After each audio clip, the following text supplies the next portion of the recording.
What's up, guys? Time for Word of the Day.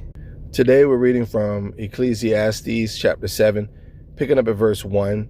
It says, "A good name is better than the precious ointment, and the day of death than the day of one's birth.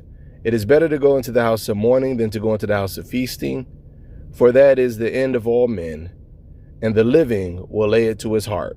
Sorrow is better than laughter, for by the sadness of the countenance the heart is made better. The heart of the wise is in the house of mourning, but the heart of the fools is in the house of mirth.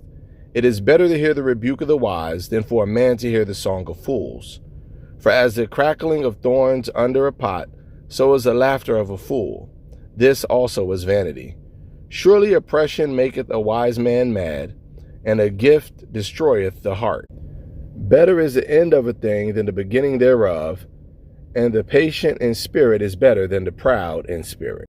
So as we're looking at this verse, I want to bring out a couple of things. When it said a good name is better than precious ointment, and the day of one's death better than one's birth. Today actually happens to be my birthday.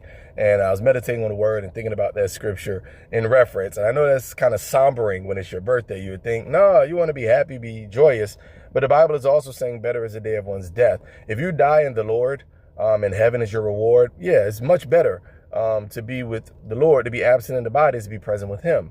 However, it's okay for you to celebrate your day and to be happy and be festive. But as we're reading these scriptures, the Bible is just exhorting us that, when we're in mourning, we're in those kind of mental states.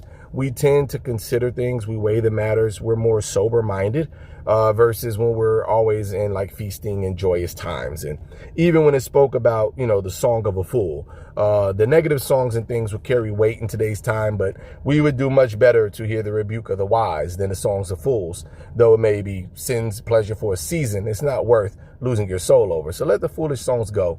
Take counsel from wise people. And it says, better is the end of a thing than the beginning, and the patient in spirit and the proud of spirit. So we want to make sure that we're honoring God and all those things, and we're setting our affections on things above, not below, preparing for the end times. One more thing I just want to share. If you guys haven't yet, I actually published a book called From Blaze to Glory. It's for sale on Amazon. It's my testimony. If you want to buy it, feel free. I'm going to put it in the comment section, a link to the book. We're also trying to work on a film and a documentary From Blaze to Glory, where I share my testimony of being called out of being a battle rapper to a preacher. But like, share, subscribe for more content, and I appreciate each and every one of you that are watching this channel. Thanks.